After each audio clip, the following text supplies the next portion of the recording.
It is my distinct privilege today, on behalf of the WMC Foundation, on behalf of the Future Wisconsin Project, to release the Educating Our Future research paper. So before we take 5 minutes to dive into it, let me start with the good news.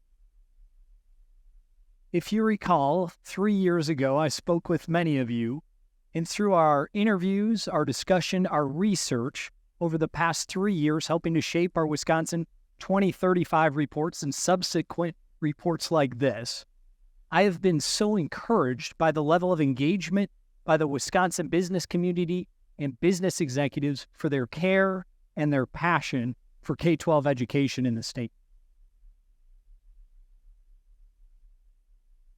Part of what I think drives that passion is twice a year WMC surveys our entire membership. Many of you participate in this.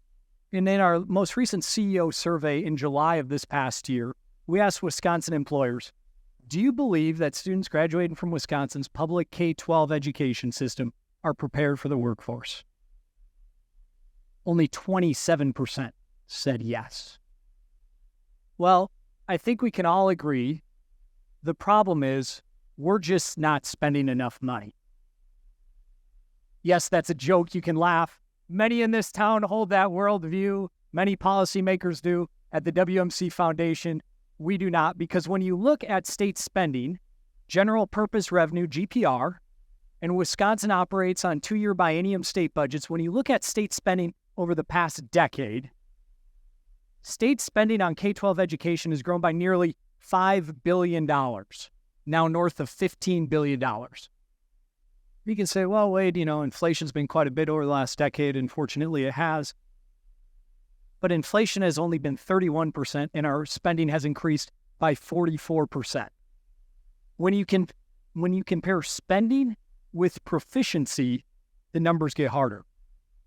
When we talk about proficiency, whether in reading or math, we're talking about the percentage of Wisconsin students that are at or above grade level in both reading and math. We started the decade, and as you can see, 42% of students were proficient in reading. Today, that number is only 39%. Math, it follows a similar trend line, not just stagnation, but soft decline. It gets worse before it gets better. When we look at proficiency across ethnicities, across racial groups, white, black, Hispanic, and Asian, the numbers are startling. Digging into our state's economic hub, the city of Milwaukee, comparing Milwaukee public schools with the Milwaukee Parental School Choice Program, the first school choice program in the country, created 30 years ago. Whether 3rd, 4th, 5th, 6th, 7th, or 8th grade, students enrolled in the Milwaukee Parental Choice Program are outpacing their colleagues in Milwaukee public schools, both reading and math. Let's dig into Beloit, the hometown of our WMC president and CEO, Kurt Bauer. Kurt's a proud product of Beloit Memorial. I myself am a graduate of Robert M. LaFollette High School here in Madison. When you look at Beloit and you compare innovative independent charter schools like the Lincoln Academy in its 3rd year in Beloit, part of the Lincoln Academy is students are required to read for 240 minutes a day. If I do my math right, that's 4 hours a day. Innovative approach to education. And if you compare the Lincoln Academy students with their colleagues in Beloit Public School across racial groups, the students at Lincoln Academy are outperforming their peers by over a 2-to-1 margin in both reading and math. So what now what?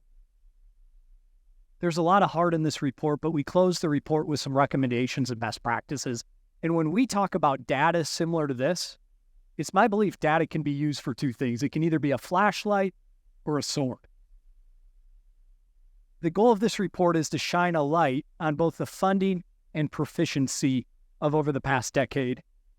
But also the goal of this report is to swing a sword through the red tape, through the bureaucracy, and drive the need for innovation and investment into work-based learning, STEM education, school choice, and independent charter schools across the state. Because as you look across the state, Whether it's Cardinal Manufacturing in Western Wisconsin in the Oliva-Strum School District, public school, the gentleman that runs Cardinal Manufacturing, a student-run manufacturing company, probably a best practice in hands-on work-based learning.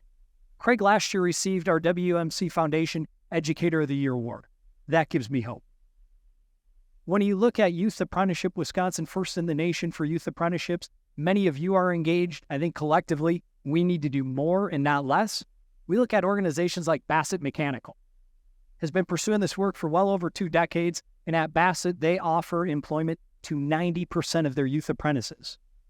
I already highlighted independent charter schools that are innovative like the Lincoln Academy. If you go to Milwaukee, choice schools like Cristo Rey provide their students great opportunities for internships in work-based learning in the central city of Milwaukee. So let me close with where I started. What gives me hope is all of you in the room today. Because over the last few years, as we've worked on reports and research similar to this, I am heartened and encouraged by the engagement of the Wisconsin business community in K-12 education. And if we want the next decade to be better than the last decade, the Wisconsin business community must lead. So I want to thank you for your time. I want to thank you for your engagement. I want to thank you for being here today.